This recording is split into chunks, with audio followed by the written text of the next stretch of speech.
नौकरी के नाम पर नीतीश सरकार ने किया महाखेल। बीजेपी अब खोलेगी मोर्चा, सड़क से सदन तक होगा विरोध। 2020 के विधानसभा चुनाव में तेजस्वी यादव ने युवाओं से वादा किया था, अगर उनकी सरकार आई तो वो पहले कैबिनेट में पहले कलम से देंगे 10 लाख युवाओं को सरकारी नौकरी। हालांकि उनकी पार्टी चुनाव हार गई, सरकार नहीं बना पाई, लेकिन नीतीश कुमार के साथ मिलकर अब सरकार में हैं, डिप्टी चीफ मिनिस्टर हैं। अब उनसे सवाल पूछा जा रहा है। हाल में तेजस्वी यादव ने दावा किया उनकी सरकार ने 1,22,000 युवाओं को शिक्षक की नौकरी दी, लेकिन अब बीजेपी ने मोर्चा खोल दिया। नीतीश सरकार पर झूठ बोलने का आरोप लगाया और कहा कि आंकड़ों के साथ नीतीश सरकार घोटाला कर रही।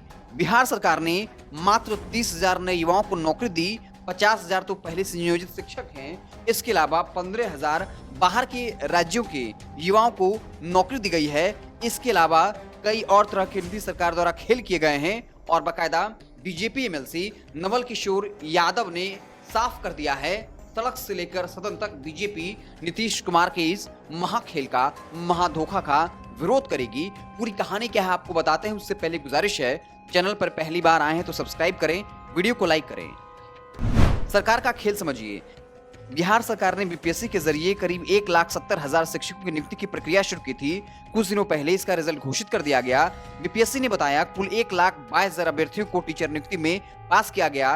राज्य कर्मी का दर्जा देकर शिक्षक की पक्की नौकरी दी जाएगी। लेकिन असली खेल तो कुछ और है। बिहार में मौजूदा सरकार ने दावा किया था वह 1 साल में 10 लाख बेरोजगारों को नौकरी देगी। इसमें शिक्षक नियुक्ति का सबसे बढ़ चढ़कर नाम लिया जा रहा था, लेकिन शिक्षक नियुक्ति में बिहार के 50,000 बेरोजगारों को भी नौकरी नहीं मिल पाई। सरकार या बीपीएससी ये नहीं बता रही कि असल में कितने बेरोजगारों को शिक्षकों की नौकरी मिली है। 35,000 से ज्यादा नियोजित शिक्षक। सरकारी सूत्रों से जानकारी मिल रही है, उसके मुताबिक बीपीएससी की परीक्षा पास करने वालों में 35,000 से ज्यादा वैसे अभ्यर्थी हैं जो पहले से नौकरी कर रहे हैं। यानी ये 35,000 का आंकड़ा भी जोड़ दिया गया। सरकार ने नियोजित शिक्षक के तौर पर काम कर रहे लोगों को बीपीएससी की परीक्षा में शामिल होकर राज्य कर्मी का दर्जा हासिल करने को कहा था। कुल 1,22,000 सफल अभ्यर्थियों में नियोजित शिक्षकों की संख्या 35,000 से ज्यादा बताई जा रही है। एक ही अभ्यर्थी को 2-3 बार पास बताया। सरकार ने 3 वर्गों में शिक्षक नियुक्ति का रिजल्ट घोषित किया। प्राथमिक, माध्यमिक और उच्च माध्यमिक, ऐसे हजारों अभ्यर्थी हैं जिन्हें 2 वर्गों में सफल घोषित कर दिया गया। अगर किसी अभ्यर्थी को 2 वर्गों में सफलता मिली है तो बीपीएससी ने उसे 1 नहीं बल्कि 2 सफल उम्मीदवार के तौर पर गिना है। जाहिर है सफल अभ्यर्थी किसी एक वर्ग में ही नौकरी करेगा, लेकिन बीपीएससी ने ऐसे एक ही अभ्यर्थी की गिनती 2 या 3 अभ्यर्थी के तौर पर कर दी। यानी यहाँ भी आंकड़ों के नाम पर सरकार के द्वारा धोखाधड़ी की गई। जितनी संख्या बताई जा रही है उतनी नौकरी जो है वो नहीं दी गई। बड़ी तादाद में दूसरे राज्यों के उम्मीदवार पास। बिहार की सत्ता में आने से पहले राजद के नेता तेजस्वी यादव बार बार ये घोषणा कर रहे थे, अगर वे सरकार में आए तो राज्य सरकार की नौकरी में बिहारी युवाओं को 90% आरक्षण देंगे। बिहार सरकार ने जब शिक्षक नियुक्ति की प्रक्रिया शुरू की तो इसमें बिहार राज्य के निवासियों को ही आवेदन करने की इजाजत थी। बाद में नियमों में फेरबदल कर इसे देश भर के अभ्यर्थियों के लिए खोल दिया गया।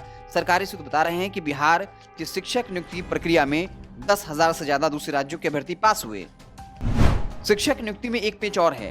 बीपीएससी ने वैसे अभ्यर्थियों को भी बहाली में भाग लेने की इजाजत दी थी जिन्होंने सीटेट की परीक्षा दी थी, लेकिन उसका रिजल्ट नहीं आया था। ऐसे कई परीक्षार्थियों को सफल घोषित किया गया है। अगर वे सीटेट की परीक्षा पास नहीं कर पाते तो उनकी बहाली नहीं हो पाएगी। जाहिर है नियुक्त होने वाले अभ्यर्थियों की संख्या और कम होगी और इसी आधार पर बीजेपी नेता नवल किशोर यादव ये दावा कर रहे हैं कि 30,000 मात्र नए युवाओं को शिक्षक की नौकरी दी गई। इसके अलावा नीतीश सरकार आंकड़ों के साथ घोटाला कर रही है, धोखाधड़ी कर रही है। आपको क्या लगता है कमेंट बॉक्स में अपनी राय जरूर दीजिएगा। बहुत बहुत धन्यवाद।